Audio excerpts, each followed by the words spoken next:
Le secret de la rivière, sacrifice d'Adjo. Dans le paisible village de Sori, niché au cœur du Bénin, vivaient Komi et Adjo, deux âmes liées par un amour profond et sincère. Depuis leur enfance, ils partageaient des rêves communs et envisageaient un avenir radieux ensemble.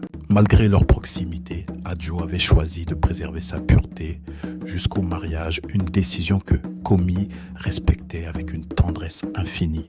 Un jour, une sécheresse implacable s'abattit sur Sori.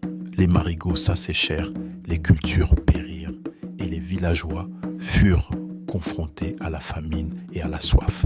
Face à cette calamité, les anciens consultèrent le Fa, l'oracle sacré, qui révéla une vérité déchirante. Seul le sacrifice d'une jeune fille vierge pouvait apaiser les esprits et ramener la pluie.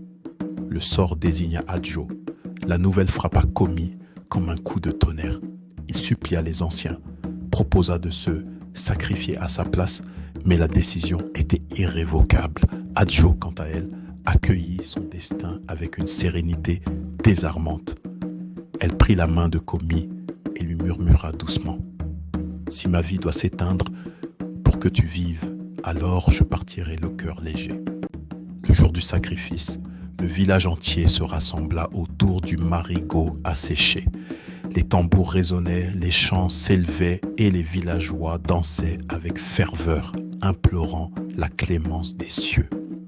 Au milieu de cette effervescence, Komi restait immobile, le regard fixé sur Adjo, le cœur lourd de chagrin.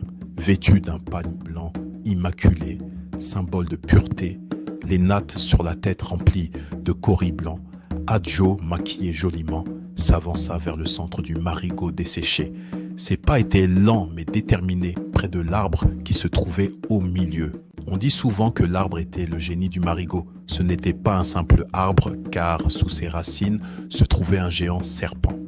Arrivé près de l'arbre, Adjo s'assit sur les racines, se tourna vers la foule et entonna une mélodie douce et mélancolique. Une chanson que seule elle et Komi connaissaient, reflet de leur amour éternel. Alors que sa voix s'élevait, un murmure parcourut l'assemblée.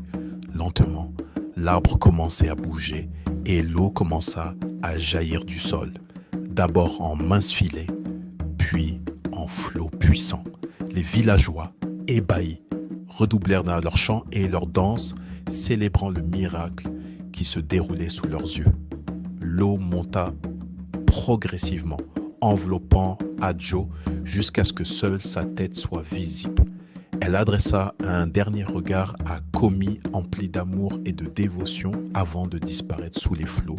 Le marigot, autrefois sec, était à nouveau plein, signe que le sacrifice avait été accepté. Les villageois contents, reconnaissants pour ce don de la nature. Mais pour Komi, le monde venait de s'effondrer. Son amour, sa raison de vivre avaient disparu dans les profondeurs de la rivière. Les jours succédèrent aux nuits, mais la douleur de Komi demeurait vive. Chaque soir, il se rendait au bord de la rivière, là où Adjo s'était sacrifié, et chantait leur mélodie, espérant sentir sa présence. Les villageois, respectueux de son deuil, le laissaient en paix, bien qu'ils ne comprenaient pas entièrement son rituel quotidien. Un soir, alors que le soleil se couchait, teintant le ciel de nuances pourpres, Komi entonna leur chanson avec une émotion particulière. Sa voix tremblait, signe qu'il était au bord du gouffre. À sa grande surprise, une voix douce et familière lui répondit, émergeant des profondeurs de la rivière. Son cœur s'emballa. Était-ce une illusion? Un jeu de son esprit tourmenté? Il chanta à nouveau et la réponse fut plus claire, plus insistante.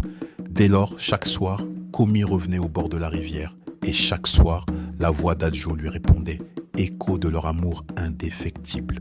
Pour le reste du village, ils parlaient seuls, murmurant des mots à la rivière. Mais pour Komi, ces moments étaient une communion sacrée, une preuve que l'amour transcende le temps, l'espace et même la mort.